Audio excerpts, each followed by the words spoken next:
दिनों के दौरान कोरोना के मामलों में तेजी से इजाफा हुआ है। पिछले दिनों के दौरान 68,000 से ज्यादा मामले दर्ज किए गए हैं। पिछले 24 घंटों में कोरोना के 69,878 नए मामले दर्ज किए गए।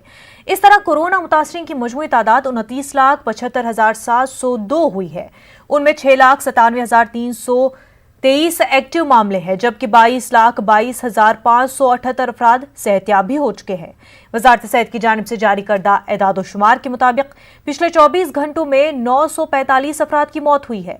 मुल्क में अब तक कोरोना से 55,797 अफराद जाबहक हो चुके हैं। कोरोना के मामलों में इजाफा और रिकवरी रेट में बेहतरी के दरमियान कोरोना टेस्ट में भी इजाफा दर्ज किया जा रहा है। पिछले 24 घंटों में 10 लाख से ज्यादा कोरोना टेस्ट किए गए हैं।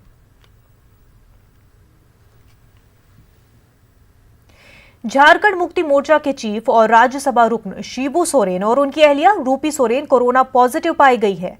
दोनों होम आइसोलेशन में है। महकमे सेहत के chief secretary doctor Nitin Madan Kulkarni ने इसकी तस्दीक की है।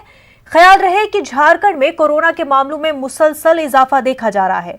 पिछले 24 घंटों में तकरीबन 1,000 नए मामले रोशनी में आए हैं, जबकि 6 अफराद की मौत हो चुकी है। रियासत में कोरोना मुतासरीन की मजमूई तादाद 28,000 से तजावुज कर चुकी है।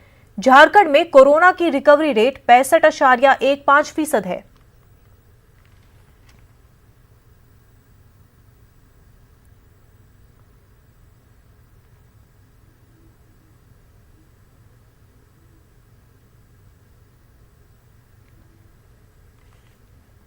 लगातार बढ़ता जा रहा है। कल देर रात आई रिपोर्ट में झारखंड मुक्ति मोर्चा के केंद्रीय अध्यक्ष और पूर्व मुख्यमंत्री शिबू सोरेन और उनकी पत्नी रूपी सोरेन भी कोरोना पॉजिटिव पाई गई है। स्वास्थ्य विभाग के प्रधान सचिव ने इसकी पुष्टि करते हुए कहा है कि अभी शिबू सोरेन और रूपी सोरेन में कोरोना के कोई लक्षण नहीं है, इसलिए वो अभी होम आइसोलेशन में ही रहेंगे। लेकिन स्वास्थ्य विभाग की टीम उन पर नज़र बनाई रखेगी, क्योंकि चूंकि उम्र ज़्यादा है, शिबू सोरेन का 76 साल का उम्र है, तो ऐसी स्थिति में कोई खतरा न हो, इसके लिए स्वास्थ्य विभाग की टीम पूरी तरह से सजग है। और अभी जो जानकारी मिली है उसके अनुसार स्वास्थ्य विभाग की टीम अंदर जाकर शिबू सोरेन का जो ऑक्सीजन लेवल है वो जांच किया जा रहा है, उनके स्वास्थ्य की जांच की जा रही है।